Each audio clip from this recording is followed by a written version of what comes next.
paz de Cristo, buenas noches y bendecida noche tengas en este momento, en esta madrugada, en este horario, en este momento cuando me estés escuchando. Yo espero verdaderamente que la gracia de Dios esté contigo, que su Espíritu Santo esté hablando a tu corazón y que en esta noche puedas tomar esta palabra, en esta madrugada, en el momento que me estés escuchando, puedas tomar esta palabra y te puedas guiar para que tu vida, tu oración, tu intercesión y todo lo que hagas en la presencia de Dios tenga un impacto mayor, más fuerte, más interesante, ¿no? Imagínate que de los días anteriores que hemos estado hablando sobre el campo de la mente, empezamos hablando de varias situaciones. La primera fue que pues la mente es un campo de batalla, es un campo donde el enemigo intenta colarse, tratando de quitarnos a nosotros el control de la vida. Cuando Dios creó el huerto del Edén, Él estuvo creando una atmósfera estrictamente especial, una atmósfera ¿cómo se puede decir? Personalizada para Adán y obviamente en su momento para Eva. Cuando el enemigo llega y corrompe primero que nada al hombre, enseguida cuando uno lee sobre lo que dice Isaías sobre él, uno lee que dice: ¿quién es este? ¿Es aquel que asoló a las ciudades y que dejó desiertas las ciudades, o que asoló la tierra y que dejó desiertas las ciudades y que no abría la puerta a sus presos? Está hablando obviamente del estatus en el que dejó el enemigo la tierra. La tierra quedó en un estado de desolación, de desértico, de inhabitabilidad. Y eso es porque el hombre le dejó el control de la tierra. El hombre todavía puede recuperar mucho del control, del dominio que Dios le dio. De hecho más adelante vamos a hablar sobre esta área del dominio, pero quiero en esta noche ser un poco irnos un poquito al regresar un poquito a la parte donde entramos sobre el asunto de la lengua ayer. La lengua dijimos que obedece a lo que está en nuestro corazón. La lengua es un miembro, un órgano que está ahí dentro de nuestro cuerpo, que es un órgano pequeño, pero que produce muchas situaciones que pueden ser buenas o difíciles. Incluso hablábamos ayer que había de los pecados capitales, hay tres específicamente que son exclusivos de la lengua. También entre los dones de poder, entre los dones espirituales, pues también hay varios que dependen de la lengua. Por ejemplo, el don de lenguas, o la palabra de ciencia, la palabra de profecía. Podemos hablar de la palabra de fe, porque para poder tener fe hay que tener la verdad, pero muchas veces tenemos que decir lo que creemos. Y el don de sabiduría depende de cómo lo apliquemos. Pero la mayoría de los dones espirituales o especiales pues tienen una forma, y en este caso varios de ellos dependen de la lengua. No sé si notas la situación en la que nos encontramos como seres humanos. Pero aparte de la lengua, quiero hablarte de un área que dentro de la mente, porque la lengua depende de la mente, en los pensamientos en general, las ideas, las cosas que vienen al hombre, las cosas que se te ocurren dependen de la mente. Hay un área, esta área precisamente, que el hombre, que la mujer necesitamos controlar, necesitamos ganar el espacio. Creo que el tiempo que he dedicado para dar esta enseñanza no nos va a alcanzar el día de hoy. Lo voy a cortar en un momento específico, pero te voy a dejar para mañana lo que es la segunda parte, y espero que tú me sigas, que tú sigas la enseñanza, y que el día de mañana también te prepares y busques el escuchar la enseñanza que enviaremos el día de mañana, ¿no? Pero ahorita pues vamos a pasar la que es la de hoy. Fíjate bien, vamos a empezar en Proverbios 23:7, y vamos a ir también al Salmo 119. Primero en Proverbios 23:7. Este es un versículo o un pasaje que tiene que ver con cómo debe de hacer el hombre ciertas situaciones y ciertas no. Son consejos del proverbista, en este caso de Salomón, y él está dando consejos. Debes hacer esto, no debes hacer eso. Pues así. Por ejemplo, una de las cosas que dice: no te afanes por hacerte rico, sé prudente, cuando te sientes a comer con alguien, no anheles lo que está comiendo él, etcétera, etcétera. Bueno, te está diciendo una serie de consejos. Uno de los consejos es que no comas pan con el avaro, que no codicies sus manjares. Está hablando en realidad del poder de la mente. Mira, el avaro utiliza demasiado la mente. El avaro siempre está pensando en algo más, tener más, más de lo que tiene. Ya tiene, pero quiere más. Y en el momento en el que el proverbista dice: no comas pan con el avaro, ni codicies sus manjares, está empezando por una zona en la que el hombre ha tenido mucha dificultad. La zona es el estar con la mente colocada o pensando, y cuando digo pensando es más una cuestión de creatividad que de simplemente pasar cosas por la cabeza y ya. Ahí vamos a leer por qué. En el verso 7, justamente 23:7, dice: porque cual es su pensamiento en su corazón, tal es él. Él lo que estaba haciendo es dando un consejo de que no te dejes engañar por la gente que te puede invitar en este caso el hombre avaro, el que te dice come y bebe, pero su corazón o su mente no está contigo. Y aquí cuando empecé a estudiar todo esto, me di cuenta de que cuando hablamos de la mente estamos hablando de varias situaciones. Me enfrasqué un buen rato en ver el significado de mente, corazón, etcétera, etcétera. Pensamiento, mente, corazón. Y bueno, te voy a decir una frase que escuché en una película. Es una película sobre personas haciendo algún tipo de trabajo para poder asistir a personas. Ya ves que hay gente que, bueno, cuando hay ciertas personas que cuando se enferman o caen en alguna enfermedad crónica o tienen un golpe muy fuerte, algunos de ellos llegan al coma. Y en el coma, pues en esencia no hay un conocimiento, no hay una conciencia. Entonces es como que la persona está, pero no está. Y dentro de esa película se manejaba ese tema, ¿no? Y una de las frases que me gustó mucho de esa película es esta. La persona encargada de cierto diseño, de cierta, ¿cómo se le puede llamar? Era como tipo una medicina que ayudaba a que la mente estuviera, digamos, activa a pesar de esa circunstancia.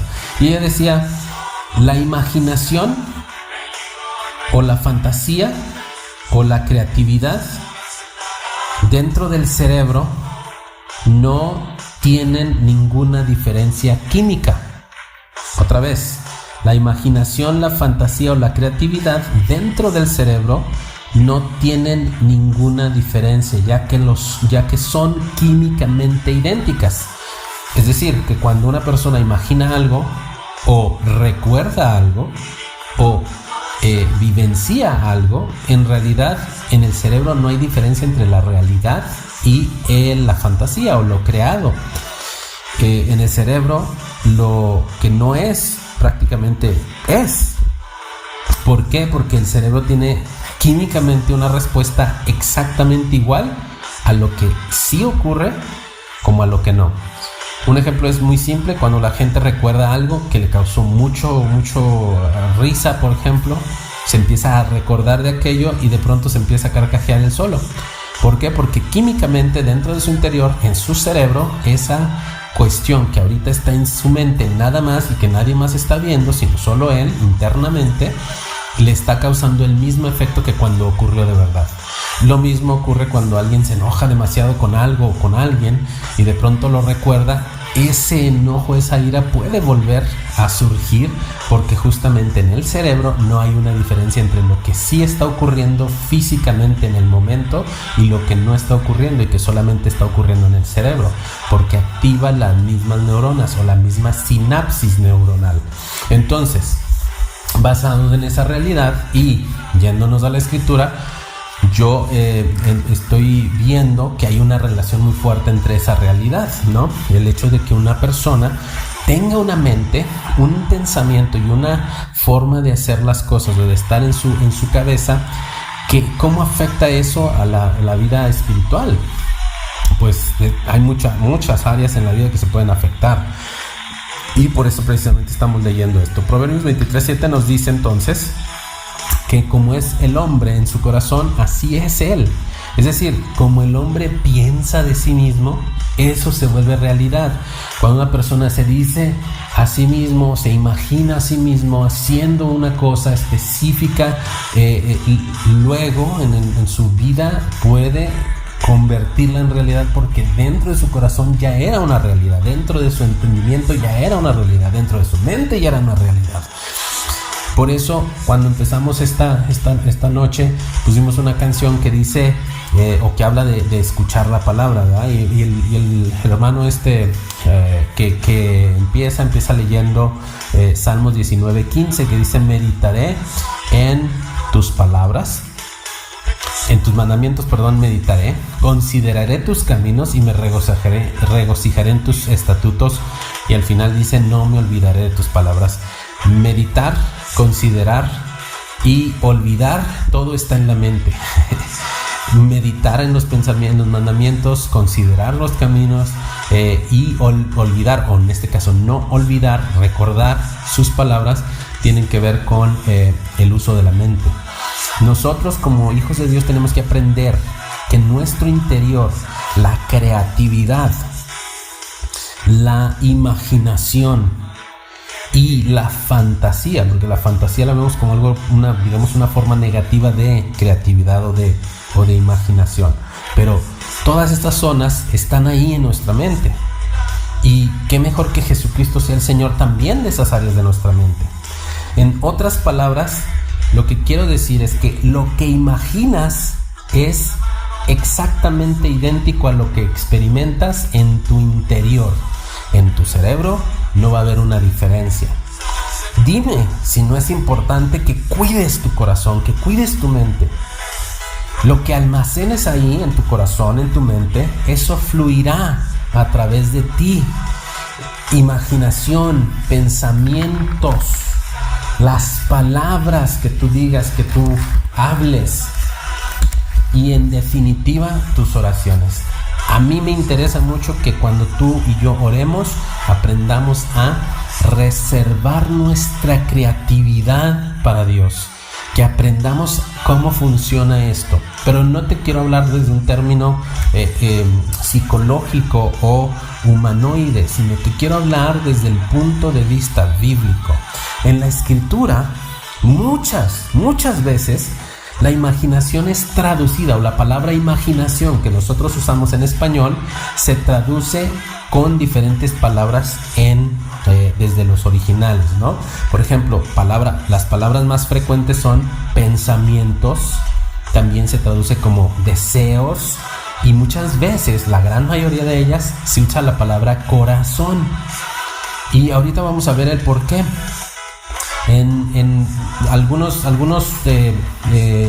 escritos, varios de los escritos, sobre todo en el Antiguo Testamento, nos vamos a ir primero al Antiguo Testamento a ver la palabra o las palabras que generalmente estamos traduciendo en la Biblia, o se están traduciendo como corazón, como pensamiento, como deseo y también como designios.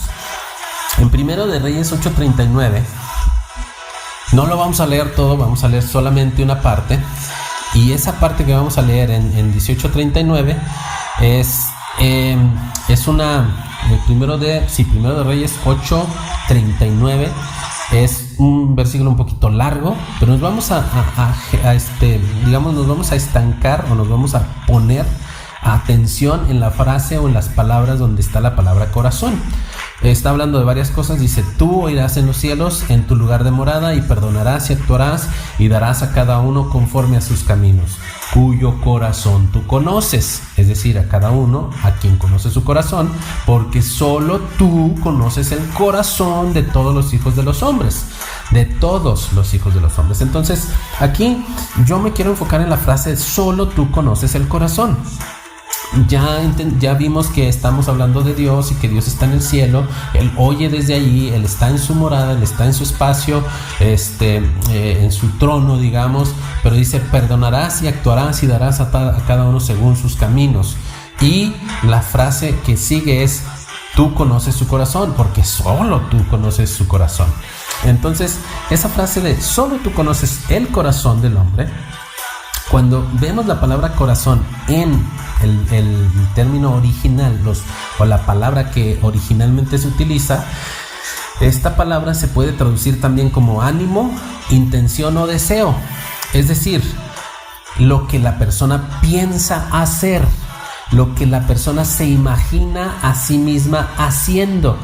Quiere decir que si lo traducimos o lo ponemos en palabras que todos entendamos, en lugar de la palabra corazón, porque no está hablando del corazón que late, está hablando de la intención del hombre. Dice entonces: perdonarás, actuarás y darás a cada uno conforme a sus caminos, conforme o según lo que imaginan en sus corazones, o en lo que imaginan en su interior, porque solo tú conoces lo que ellos imaginan o planean hacer. Eso es, digamos, que una adaptación de lo que diría ahí en términos más específicos. Otra vez, porque la palabra corazón no acaba de abrirnos toda la idea. Pero lo que quiero que veas es esto. Cuando yo voy a la frase en hebreo, o a la palabra en hebreo, es una palabra que implica, fíjate bien, implica pensamiento, significa, o se traduce también como corazón, también a veces se traduce como alma o ánimo, y también se habla en ocasiones, se puede referir al órgano interior que late, que llamamos corazón, pero en general, el 80 o 90% de las veces cuando tú la ves en la escritura, significa pensamiento, significa imaginación, o lo que imaginas que harás. Fíjate bien, lo que imaginas que harás viene de esta otra palabra que también se deduce. Bueno, no te voy a decir las palabras en ese idioma, porque capaz que de todas maneras no nos sirve de mucho, pero si tú te gusta escudriñar la Biblia, pues entonces puedes buscar los significados. Ya te daré alguna guía en una de estas enseñanzas alguno de estos días, para que tú mismo lo corrobores. Hay un diccionario que se llama Strong, y en el diccionario Strong tú puedes buscar la palabra corazón y te va a dar un significado, y este es uno de ellos. Entonces, cuando uno dice tú conoces el corazón del hombre, lo que está diciendo es que Dios conoce lo que el hombre imagina hacer, ¿sí? Y cuando yo dejo que eso que yo imagino hacer lo pongo delante de Dios, lo que yo planeo hacer lo pongo delante de Dios, Dios siempre va a poder darme una guía correcta, completa, etcétera. ¿Por qué? Porque si te vas al verso 40 de ese mismo capítulo que acabamos de leer, en Primero de Reyes 8:40, dice: para que teman todos los días que vivan sobre la faz de la tierra que tú diste a nuestros padres. Para que teman en el sentido de respetar, para que respeten para que te respeten. El hombre que no imagina cosas buenas es un hombre que tiene tendencia a vivir escondiéndose. ¿Por qué? Porque al menos Salmos lo dice de la manera siguiente: bienaventurado el varón que no anduvo en consejo de malos, ni se hace sentado en silla de escarnecedores, sino que en su ley medita, ¿verdad? Él está hablando de una persona que cuida su forma de pensar, su forma de ver, de vivir. En Primero de Crónicas, vamos a ver otro punto que apenas nos va a alcanzar a ver este punto, porque este es uno de los más larguitos. En Primero de Crónicas 28:9 tenemos el siguiente versículo: le está hablando David a Salomón y le dice: y tú, Salomón, hijo mío, reconoce al Dios de tu padre, o sea, a mi Dios, y sírvele con corazón perfecto y con ánimo voluntario, porque Jehová escudriña los corazones de todos y entiende todo intento de los pensamientos. Y esta frase, cuando yo la leí y que fui a revisar los términos en el idioma original, me dejó como que, caray, esto suena como que a una suerte de trabalenguas. Cuando David le empezó a hablar a Salomón, le estaba hablando a una persona que era una persona bastante sabia, ¿verdad? Su cerebro era uno de esos que funcionaba perfectamente, no como el mío. Estaba funcionando muy bien. Entonces, además era joven, tenía agilidad de mente. Cuando David le da este tipo de frase, él realmente le dio algo así como que un trabalenguas que él entendía y que él podía descifrar. ¿Por qué? Bueno, te lo explico enseguida. Nos vamos a enfocar en las frases otra vez y las palabras donde aparece el término corazón, ánimo, pensamiento, etcétera, ¿sí? Entonces, dice: sírvele de todo tu corazón. Sírvele a Dios de todo tu corazón. Está hablando de servir a Dios de tus padres. En otras palabras, le está diciendo: haz lo que pienses, haz lo que imagines, de todo tu corazón, de todo tu pensamiento, de toda tu intención. En otras palabras, no está hablando nada más de tener un corazón que late y ya, sino que está hablando de tener una intención, de tener una idea que quieres hacer, algo que quieres hacer. Es decir, sírvele con lo que quieres hacer. En otras palabras, que lo que tú quieras hacer sea para su servicio, ¿sí? Y que sea perfecto. Es decir, que tu deseo sea perfecto, que lo que imaginas sea bueno. Eso es lo que le está diciendo, según tu imaginación. Amorosamente es otra forma de decirlo también. ¿Cuántas veces, te voy a preguntar esto, cuántas veces te has propuesto a hacer algo para Dios y te ves a ti mismo en tu imaginación haciendo aquello? ¿Cuántas veces te has imaginado sirviendo la gracia y la voluntad y el amor de Dios en algún área, en algún ministerio, y te has propuesto hacerlo? Pero ahora viene una segunda pregunta: ¿y cuántas veces lo has llevado a cabo? Porque aquí lo que le está diciendo David a Salomón, primeramente, es que reconozca a Dios y que todo lo que imagine, lo imagine para su servicio.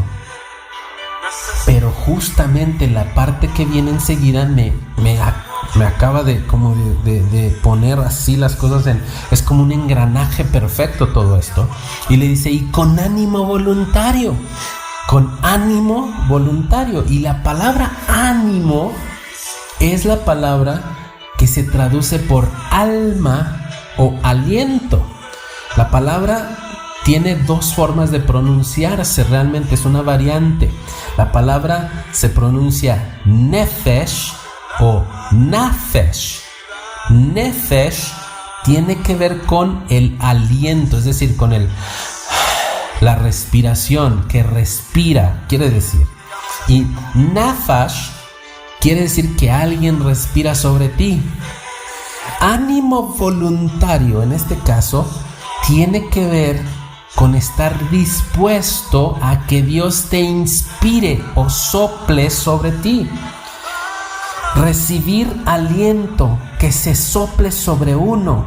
El Espíritu Santo es recibido, es espíritu o soplo. De hecho, la palabra hebrea significa soplo.